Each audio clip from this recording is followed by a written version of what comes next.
Now we're on the case of a South Jersey man. He trusted strangers to help him when he was in a bind, and the decision ended up costing him his life.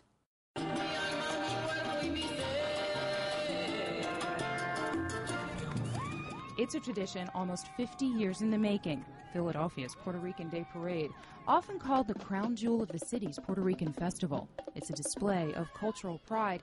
Kids and adults celebrate in the annual pageantry. Matthew Novak and his friends were getting ready to celebrate. It had become tradition for them to head from Matt's parents' home in Mullica Hill, New Jersey, to head across the Delaware River and join in on the festivities in North Philadelphia. Start the night before. My son and his two friends stayed over at our house. Fixed them breakfast. The last thing I said to them is, watch each other's back. The date, Sunday, September 28th, 2008. Matt and his two friends enjoyed the day at the parade. It was around 6 o'clock when the car the group was riding in broke down. Surveillance video from above the street shows the yellow neon on the side of the road and a blue Chevy Impala passing by. It's a crucial scene for police who would work to piece together what happened next and why. He was with friends and they're going south on 6th Street from Spring Garden. This time the car breaks down. They get another vehicle stops and offers help. It's occupied by some black males. He gets in, under the pretense that they're going to go get some help from to get the car fixed. He actually got in the car and he told his friends that I'll be right back. I'm going to go get jumper cables because the car had broken down. They were there for like an hour, trying to get the car. At that part's all on camera. You see him with the car with the hood, everybody on the phones, trying to figure out how to get out of there, how to get the car started. And that's when these guys went around once and came by the second time. I think my son thought, hey, these guys are going to give us a hand. Why Matt got in that car will always be a mystery to his dad and his family, as well as what really happened in the few short minutes he was with those three men who offered to help. It was somewhere around 8:30 at night, I got the phone call from Philly PD that my son had been shot. He's at Hahnemann Hospital, and we should try to get there as quickly as possible. But no matter how fast Novak and his wife drove, it would be too late. And we waited in the emergency room, and then we found out, probably about 10:15, that my son had passed. Matthew Sr. became violently ill, and the men his son had gone to the parade with were shell-shocked. What was supposed to be a fun day ended in such unbearable tragedy. You would think it would be innocent, just an innocent thing. So, yeah, really didn't give a lot of thought to it, to be honest with you. He was 24. What Matt's dad didn't know is he was absorbing the shock that night in the emergency room. His son was simply trying to help his buddies out by jumping in a car, a blue Chevy Impala, with men he didn't know, all in an effort to get jumper cables to get his friend's car moving again. They pick somebody up on the pretenses of helping them out, and they shoot them and they dump them on the highway. Nasty. It's a nasty crime. It's inhuman. The shooting happened only 8 blocks from where Matt got in that car. His injured body was discovered on the roadway at 8th and Fairmount. Police released this picture saying that the car the killers were riding around in looked something like this, a newer model, blue Chevy Impala. They basically drove around the corner, and this is where it gets fuzzy. Nobody really has all the details of what happened.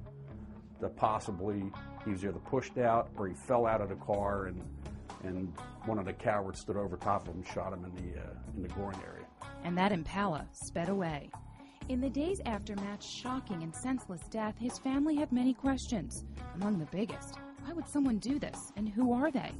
Police know Matt got in the car with the three men, but his buddies didn't get a good look at him. Then, on the morning of Matt's funeral, his parents were delivered what seemed to be promising news.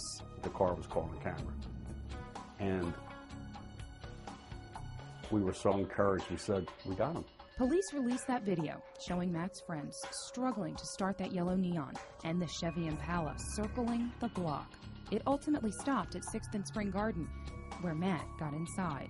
He gets into that and they drive him a couple blocks. And what happened there in those final moments, only the three guys in the car know, unless they've told others about what went down. It wasn't long after Matt left behind his friends that he was found shot. He survived in the hospital for about 7 hours. He was never able to tell police what happened, why he was shot, or who did it. It's a case where somebody's got to know something. There was males in that car. As time goes on, relationships disintegrate and people start talking. there is a reward on the case, maybe somebody sees it, they want the reward, give us a call. The car is blue, royal blue. It's a 2006 to 2008 model year, and it has front-end plates, leading police to believe the drivers, or at least the car's owner, was not from Pennsylvania. Pennsylvania doesn't issue front-end license plates. There's no clear shot of the plate number in the video, but the car is certainly clear. It's a popular model to this day. Police have yet to track this car anywhere in the area. Recently, new theories are being worked on to explain a crime that seems so unexplainable. In the last 2 years, Matt's family has worked to collect reward money. NBC10 at Tall Pines Picnic and Retreats in Williamstown. These people gathered yesterday in memory of Matt Novak. Most recently, in the summer of 2010, holding a cookout in a local park, helping to bring in thousands of dollars, pushing the reward fund for information on the killers to well past $21,000. People I didn't even know read about it in the newspaper sending me money. The money may come in handy in figuring out how and why this brutal murder occurred, but for the Novaks, there's no amount of money to replace what was taken. He had a smile as big as the state of Texas. See what his life would have been to see, if he had, some grandbabies, if I would have had some grandbabies, what his children would look like. This is going to bring my son back by catching these guys. Was it going to give me some satisfaction? Yes. But what I'm really after is to stop these creeps from doing it to somebody else. The Novak family has raised more than $22,000 in reward money. It's all on the table in the Matthew Novak case, and you can contact the Citizens Crime Commission at 215-546-TIPS. That's with your confidential, anonymous information.